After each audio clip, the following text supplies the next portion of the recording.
We analyze the Baltimore Ravens 53-man roster, their practice squad, the moves they've made, and more coming up next here on Locked On Ravens with a very special guest. You are Locked On Ravens, your daily Baltimore Ravens podcast, part of the Locked On Podcast Network, your team every day.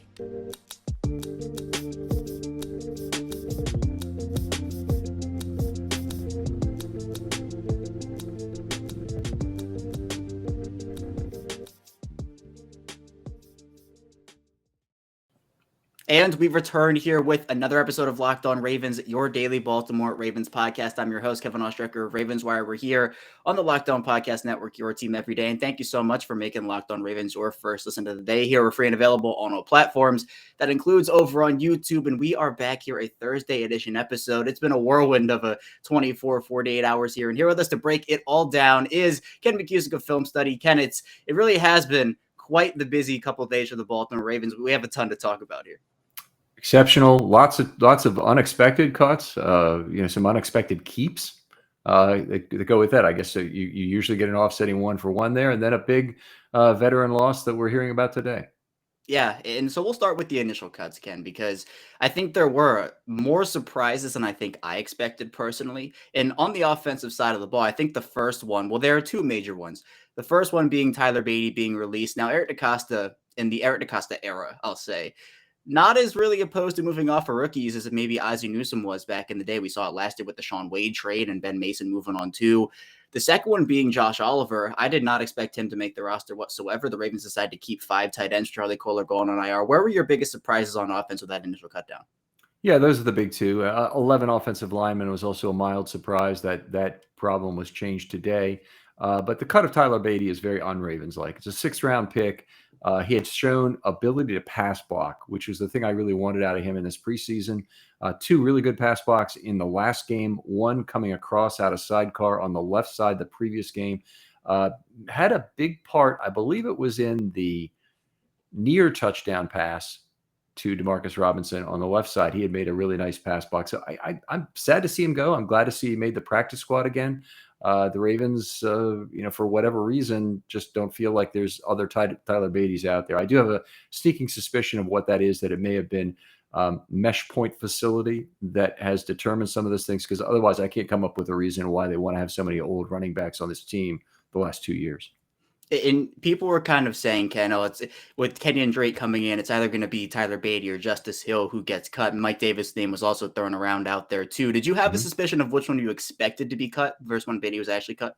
I expect Davis to be cut. That he would be back for week 1 if they felt like they needed him. But if you lose him, oh well, because I think there's a lot of other running backs out there who are pretty much as good. And the only reason I can come up with, because there's nothing visible about his yards per touch or anything like that, or his running style.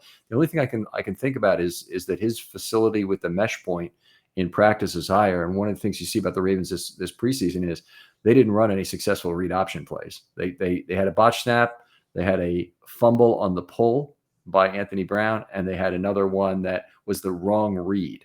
So they really are not running the read option right. Now, part of that is they don't have Lamar Jackson. Lamar Jackson knows how to do it. The other part of it is that McCrary, in his particular case, I think probably wasn't set up properly. And then that's maybe a bugaboo that is significant to the Ravens.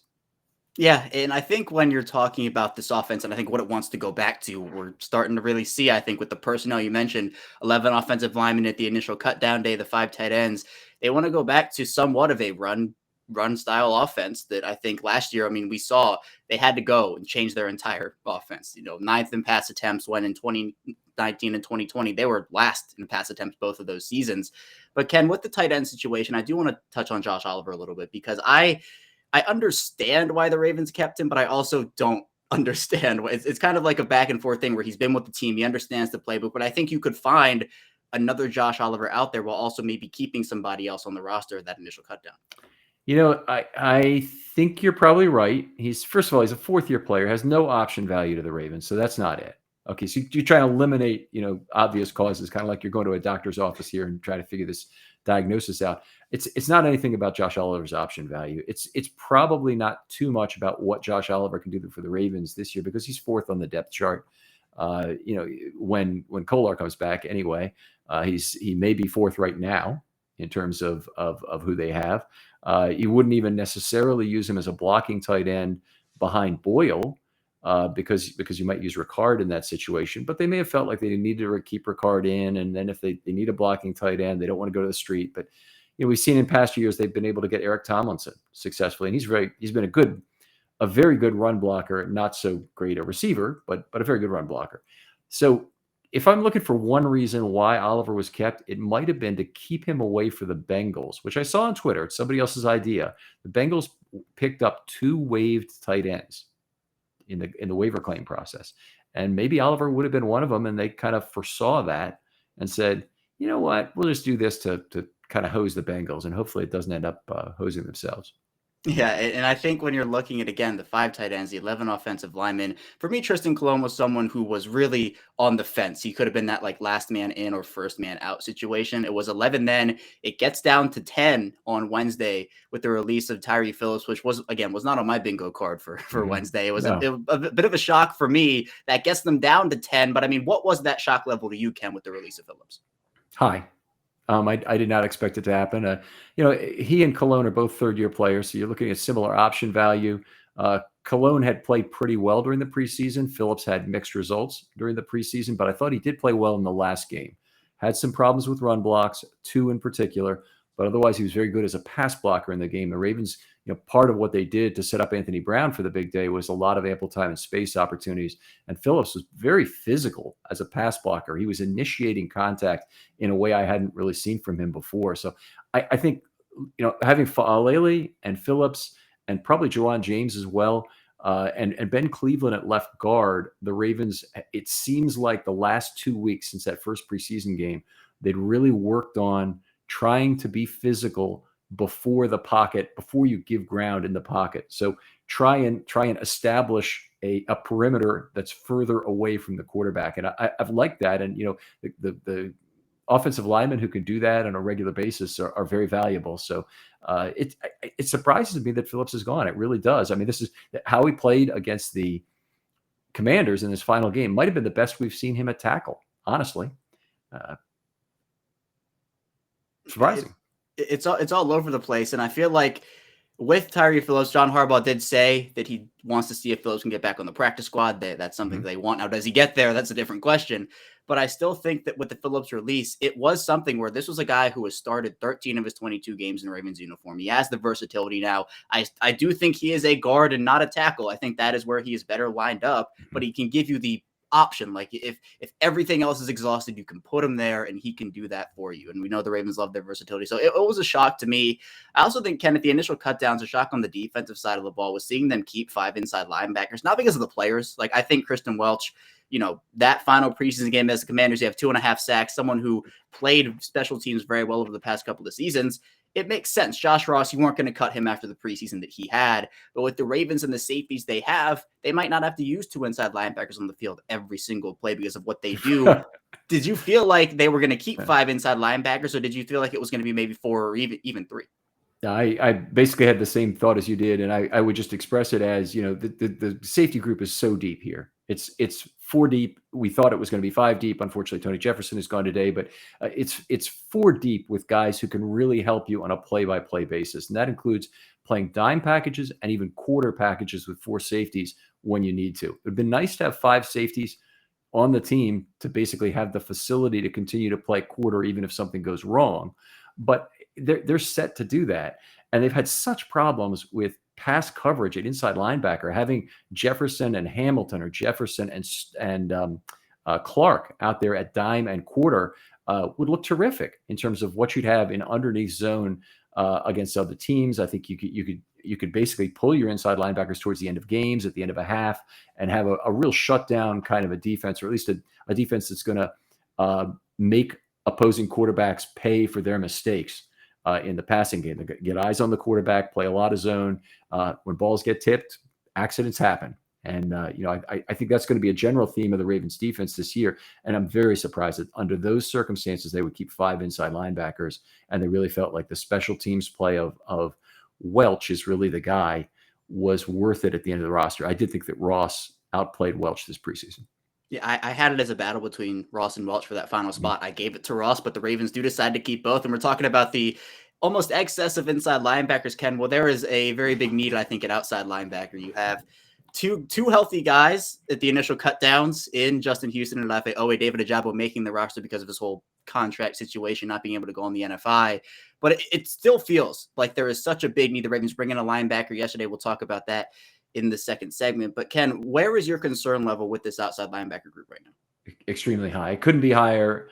It basically almost couldn't be higher for any position group in recent years, other than some of the left tackle stuff that's been happening the last few years. But the outside linebacker, I mean, you do have two very good players. Bowser, when you get him back, gives you a three-headed monster that's about as good as the top NFL teams. Now, I don't mean if they've got TJ Watt or Myles Garrett, because they're not matching the top player there.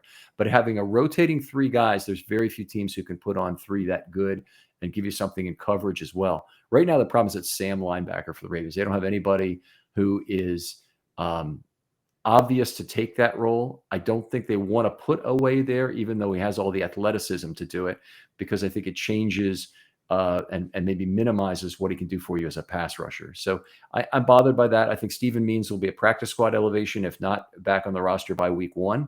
And he's one of the guys they're probably going to depend on to be a run-setting edge defender at outside linebacker. So they may have to resort to some other things, which may include putting Brent Urban or Calais Campbell on the outside of a front. You could be in a 3 defensive line nickel with only 1 outside linebacker, where you 4-man front is there, but you're using Calais Campbell essentially to play one of those edge spots. And I want to throw one more situation out for you, Ken. It's something that John Harbaugh discussed many, many months ago, something I know we've talked about before, but the Malik Harrison at Sam situation. Do you still feel like that could be viable, or do you think it might just be by the wayside at this point? I still don't like it. I mean, I'll tell you, here's my basic problem is this: Malik Harrison at Sam. So the Sam linebacker, you want to pick up something in terms of coverage responsibilities from that player, and that's already one of Harrison's big weaknesses. His strength is as a 2-down inside linebacker who figures out how to get to the ball. I don't think that means, he's going to be good at playing a tackle one-on-one, or in the Sam spot, even playing a tight end one-on-one and beating that block to set the edge. I don't think you necessarily get that from him. So I know he's played 2 snaps there. By the way, there's some stuff out on Twitter that he played 100 snaps at outside linebacker already. That's based on PFF alignment data, or maybe SIS alignment data, or other, but not. It's like alignment at the snap. It's based on his position at the snap, and would generally be like if he's jumped up into the A gap as an inside linebacker, you wouldn't call him a defensive lineman. But that's what this thing is telling us. So he did play two snaps at outside linebacker this preseason. I think he played 2 last year during the regular season. Is it impossible that he would end up there to finish a game? No. Is it something I want to see? I don't think it's something the Ravens should want to be doing. And honestly, I don't want them to Kamala Correa-ize the play of Malik Harrison by trying to get him to learn 2 positions. I mean, Tyre Phillips may just have gone through this. Brandon Stevens, another guy on the roster, they can't seem to make up their mind where he should just play and stick. So I'd rather have them play Harrison at inside linebacker. I think he's a legitimate option to either play Mike or Will as the first up.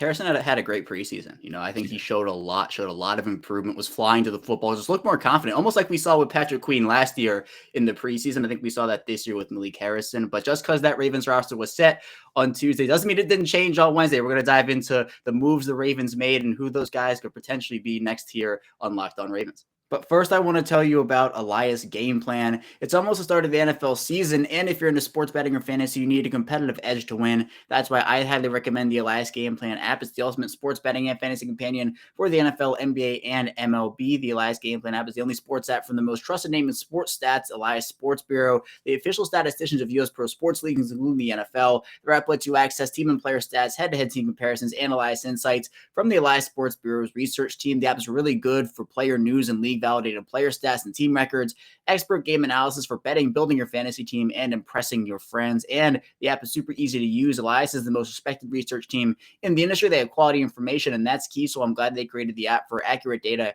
and important context. The NFL season is right around the corner, so don't wait. Download the Elias game plan app today. And right now, I have a special offer for when you subscribe. Get a 14-day free trial off a monthly subscription plan, but only if you use the promo code LOCKEDONNFL. Find Elias game plan, sports betting in the App Store or Play Store today, and use the promo code LOCKEDONNFL.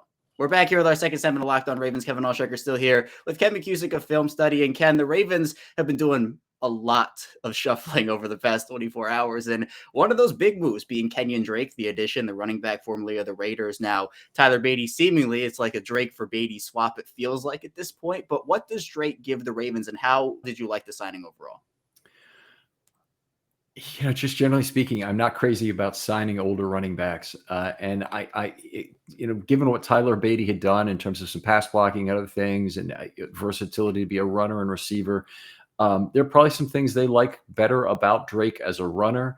I come back to the mesh point, and Drake has clearly had some experience with that previously in his NFL career, and I think that he might have a better starting point for that. If this is a generalized problem, the Ravens need to figure out somehow how to draft backs who have this experience already.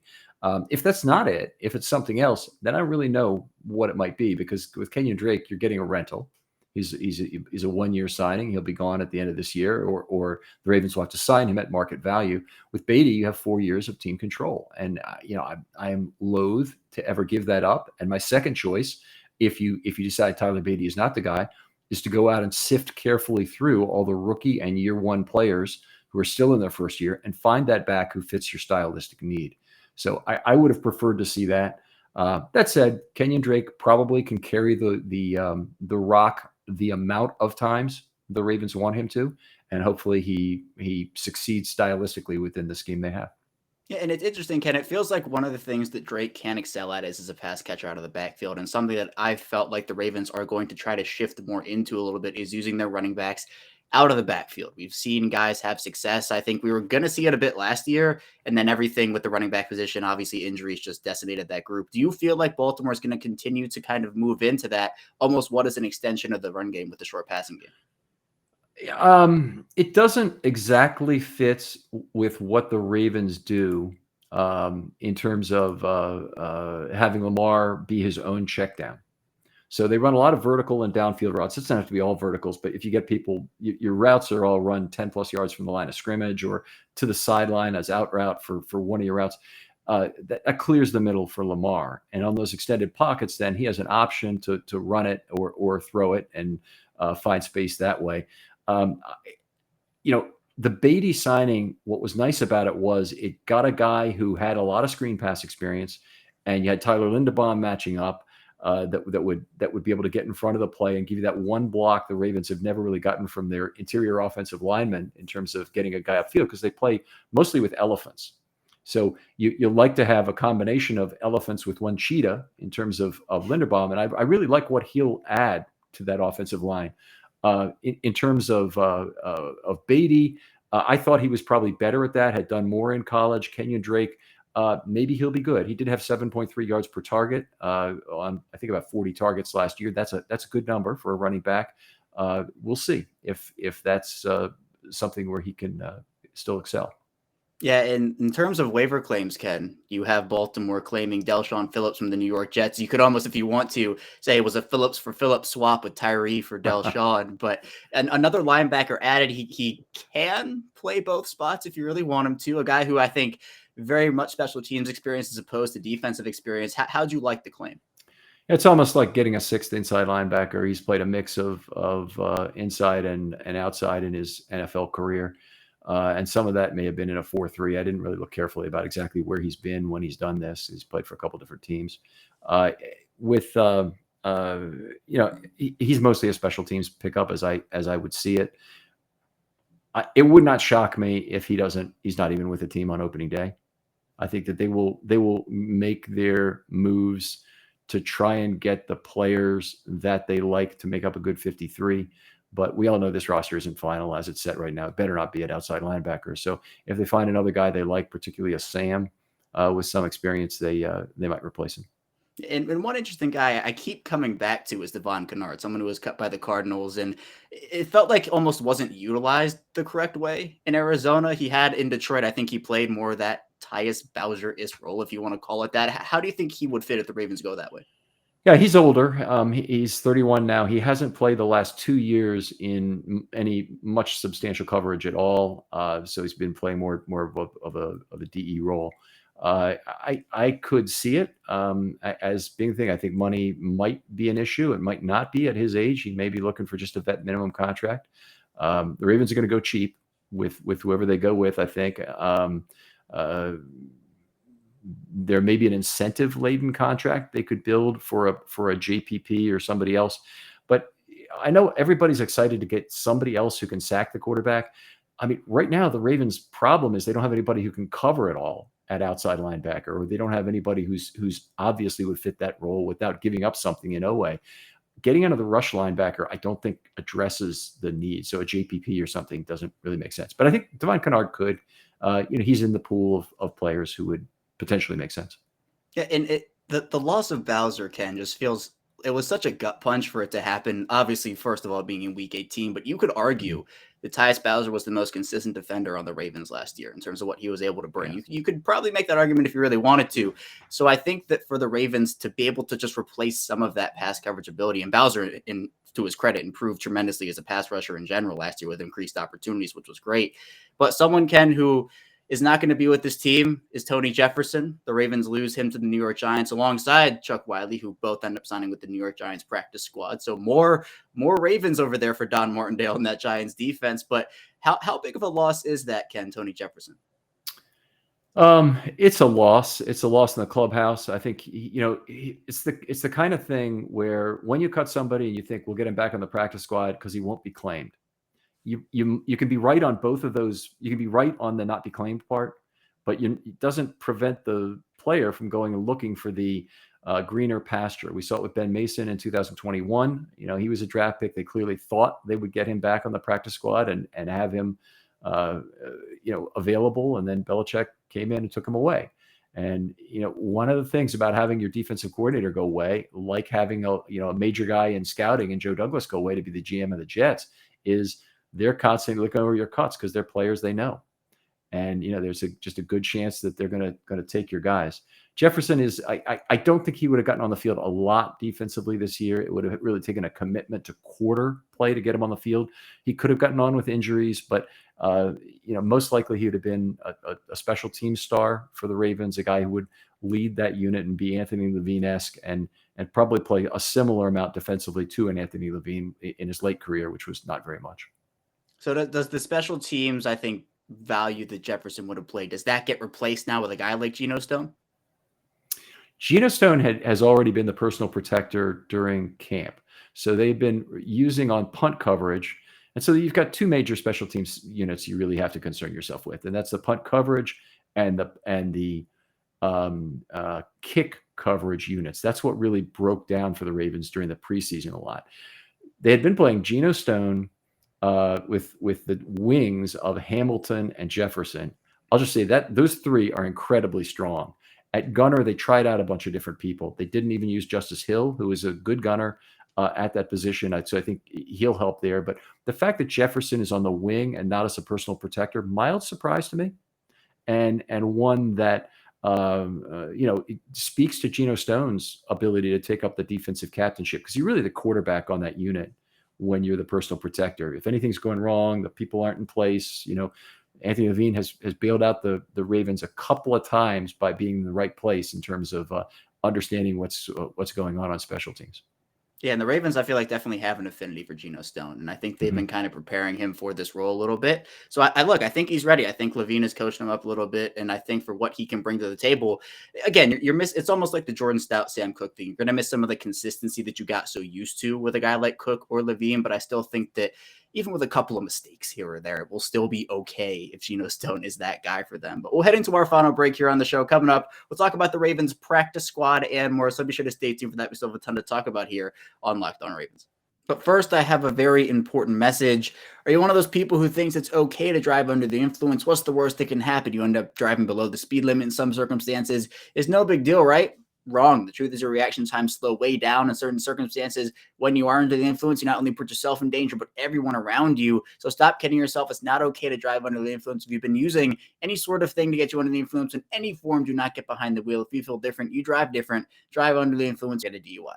We're back here with our final segment of Locked On Ravens. Kevin Olshaker still here with Ken McKusick. And Ken, the Ravens practice squad right now at the time of this recording, 15 of 16 guys. We talked about a bit how the Ravens are hoping to get Tyre Phillips back on the practice squad, so we'll see what ends up happening there. But I was first of all, very happy that the Ravens were able to get so many of their guys back. I, for one, was shocked that no Raven was claimed on waivers. Was that a shock to you as well?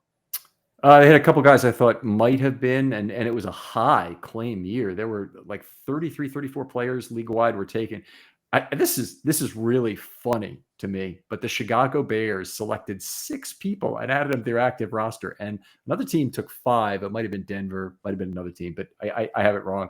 I may have it wrong. Jacksonville took 5. It's like a second draft for these teams. It's like they're getting all these players off waivers, and that to me is humorous. The Ravens had 2 guys I thought who were going to be potentially cut and be a risk to be taken. And one was Anthony Brown, who I'm very glad he wasn't, but that won't last. So the Ravens will have to kind of make their decision on how they want to go forward at quarterback. And the other was Isaiah Mack, that I thought he will play in the NFL somewhere this year. He probably will play for the Ravens at this point because he might be a practice squad call up early in the season, or be called up at some point, even to the active roster if there's an injury. The Ravens are down to 5 defensive linemen right now. The practice squad is the way you can get the extra guy on if someone has a small injury with 2 elevations, but then you have to make a choice on these players and add them to your 53. So one thing about the Ravens practice squad that really struck me, and I'd like to hear your thoughts on this, is that every single player on the practice squad came from the Ravens 80. Yeah, I think we've seen like a couple times throughout the last couple of years, we've seen 1 or 2 outside guys trickle into the practice squad. But I think it speaks to their depth this year that they were able to go out and get so many players. And the fact that, first of all, I mean, you mentioned, I thought that Isaiah Mack was definitely going to get claimed. I didn't see any situation he was there. And I'm more than happy he's back. But I also think you have guys in that room like Rashad Nichols, who I think performed well in the preseason. Aaron Crawford, who was waived injured and reverted to IR, but he was another guy too. I mean, that defensive line group was deep at safety. We talked about Tony Jefferson and Armour-Davis Washington, another player who I thought had the potential to maybe get claimed with, I think, how decorated he was coming out of college. I know obviously the undrafted status doesn't really help that, but yeah, I think the Ravens, there is a situation for them where they could have probably lost 2 to 4 guys if you want to go minimum to maximum, depending on where you're kind of slotting in guys. So it's really important that I think they were able to get a very strong practice squad. And I agree with you on the Isaiah Mack front in terms of Travis Jones, just when his timetable is. The Ravens do bring back Brent Urban here, so that was one of those handshake deals we saw. But I think if Travis Jones has to miss 1, 2, 3, however many weeks it is, they can call up an Isaiah Mack, and he showed a lot during the preseason, which I was very impressed with. So Baltimore's practice squad, I think the big names, Anthony Brown, you have Tyler Beatty still on there. The 3 receivers really big gets to, I think, Benjamin Victor, Riley Webb, and Mekhi Polk. I'm very pleased they're able to bring back those guys. You have Khalil McKenzie coming back, David Sharp, and then obviously like the outside linebacker, Stephen Means, who I think so too, Ken. You got kind of the definite roster call up on the horizon for him if nothing happens at outside linebacker, which I really hope something does happen. I feel like also getting back a guy like Armour-Davis Washington is huge for them overall, but David Sharp's a player that I kind of want to dive into a tiny bit because the injury to Ronnie Stanley, the situation is something that I know has been very uncertain for a very long time, and that has continued even after his activation from the PUP list. Where are you at with Ronnie Stanley right now, and how could a guy like David Sharp factor into that maybe later in the year if something happens?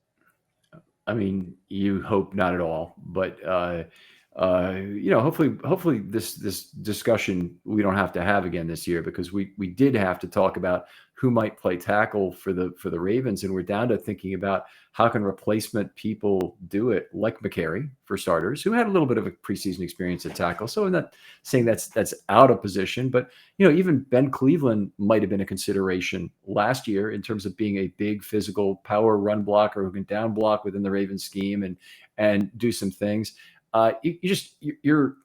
we don't want to have another year like that. and David Sharp would be having another year like that if we really are discussing whether or not he has to get activated at some point this year, let alone play. It's bad enough that we're talking about having Juwan James start this first game of the year. That's a substantial downgrade, and I'm not even sure that Moses wouldn't be a candidate to play there. No word yet on whether Daniel Fa'alele will go on IR. I don't think he has returned to practice yet. But if he has, then that's probably not going to happen. If he hasn't, he's a developmental player anyway. The key thing is making sure he gets to practice and get his reps in. But if you need another player this early in the season, Fa'alele would be another candidate to go to IR. Yeah, and I think you're obviously looking at Charlie Kohler and David Ojabo as the two big ones who were definitely going to head over there. But speaking of guys who were on the PUP list or just coming off of the PUP list, we heard Marcus Peters speak to the media for the first time in a while yesterday. Obviously, you have J.K. Dobbins getting some work in as well. Where are you at with those guys and their recoveries, and just when you would want to see them back and when you hope they're back? I mean, I hope they're back for week one. I don't know if it's going to happen, particularly in the case of Dobbins.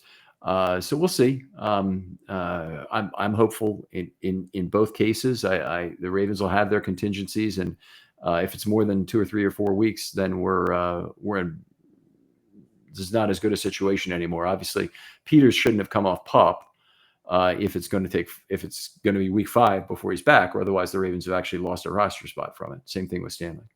Yeah, and even I know people have talked about, will J.K. Dobbins go on injured reserve for the first however many weeks he has to get ready to come back. But I think what the Ravens are looking at here is these guys aren't going to come back and they're going to play 95% of snaps week 1 and they're going to get all this run. They have the depth now to, I think, I mean, you go back to the left tackle conversation last year, having to move Alejandro Villanueva over to the right side, then move him back over to the left side, and just have that whole situation happen.